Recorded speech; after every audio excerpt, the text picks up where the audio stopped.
जीव हमारी जाति है, मानो धर्म हमारा, हिंदू मुस्लिम सिख ईसाई को धर्म नहीं है जा रहा।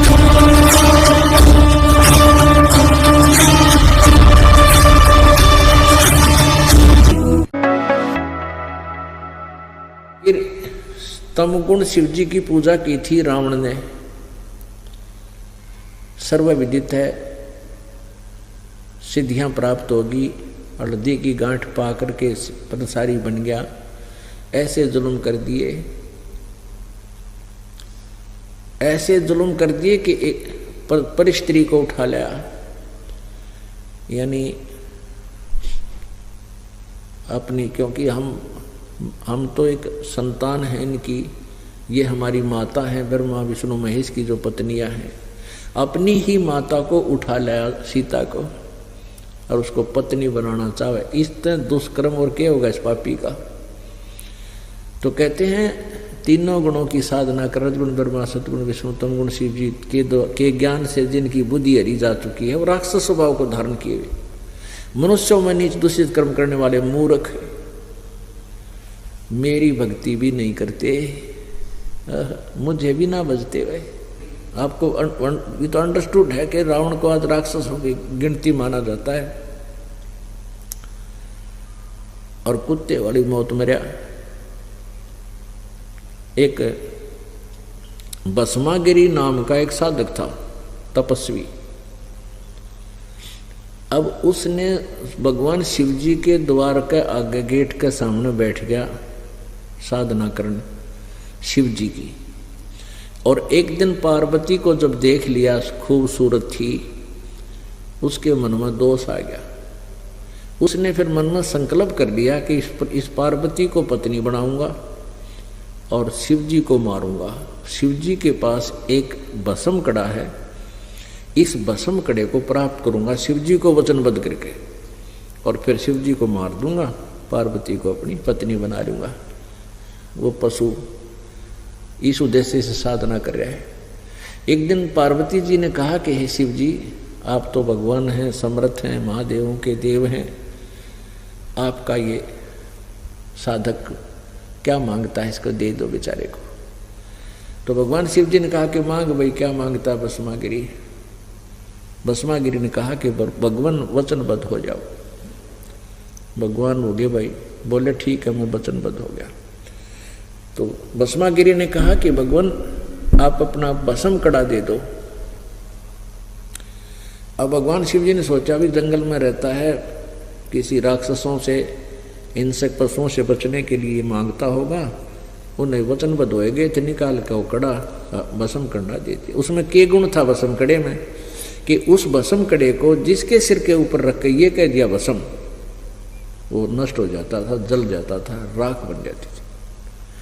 इस बात से भस्मागिरी परिचित था, वो तपस्वी।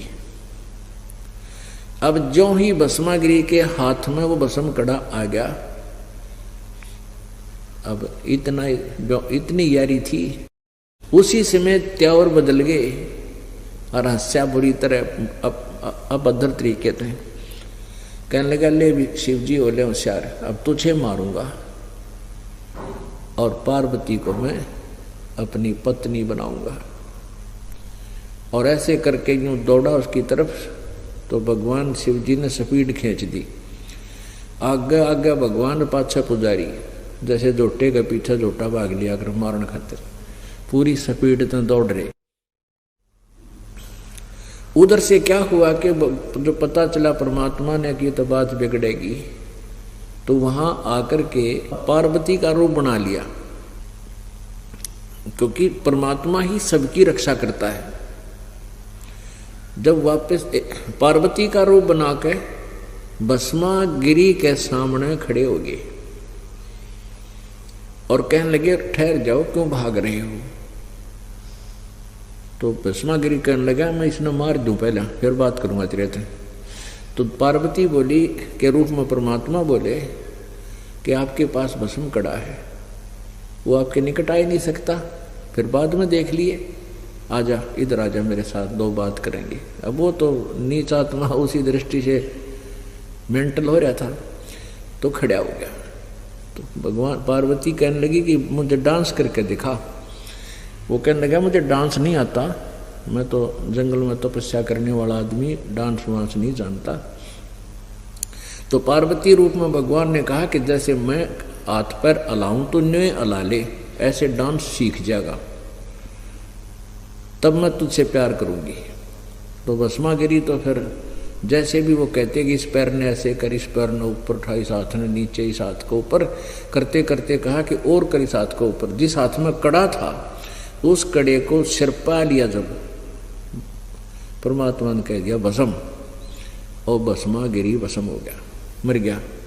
फिर उस पूर्ण परमेश्वर ने विष्णु रूप धारण कर लिया और भस्म कड़ा लेकर, और जहाँ भगवान शिव जी स्पीड खींचे जा था, दौड़ रहा था, उससे आगे पहुंच गए और वहां खड़े होकर कहने लगे रुक जा भोलेनाथ, स्टॉप प्लीज। वो न बोला भाज ले, विष्णु जी को कहने लगे भगवान शिव जी कि आजा मेरे गेले भाग ले, उस दुष्ट के पास भस्म कड़ा है, वो मार देगा। तब विष्णु रूप में परमेश्वर पूर्ण परमात्मा ने कहा कि देखो मेरे पास वो कड़ा है और मैं उससे ले आया हूं। जब उसका दिल डटा हमारे इस तमोगुण भगवान शिव जी का,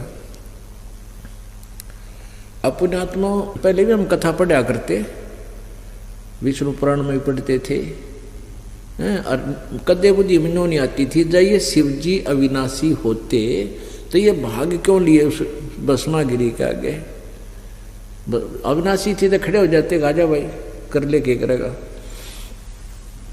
तो हमारी बुद्धि अड़ी जा चुकी थी, हम ज्ञानहीन थे कति। इन नकली संतों ने लोक वेद सुना सुना कर हमको बहरे बना दिया था, अंधे बना दिया था, ज्ञानहीन बना दिया था, मोतिया बंद कर दिया हमारे ज्ञान का। तो अब यो मोतिया बंद का ऑपरेशन इस सतलोक आश्रम बरवाला में हो रहा है, और जो भी यहाँ आ जाएगा उसका अवश्यमेव मोतियाबिंद का ऑपरेशन होगा। अब रह गया सतगुण भगवान शिव विष्णु। एक बार हरिद्वार में हर की पैड़ी पे कुंभ का मेला होया,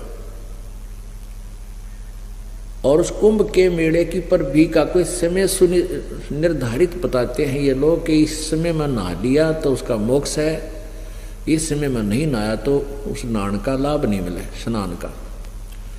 तो उन्होंने वो निश्चित समय के उस दिन सभी के सभी ये गिरी पुरी नाथ ओगड़ कनपाड़े और ये सन्यासी बोले जिन, ये सभी तमोगुण भगवान शिव जी के उपासक, और वैष्णु संत जो कहलाते हैं साधु संत, वो विष्णु जी सतोगुण के उपासक। वो अपने अपने ग्रुप में वहां जाकर इकट्ठे हो जाते हैं, अपने अपने समुदाय में।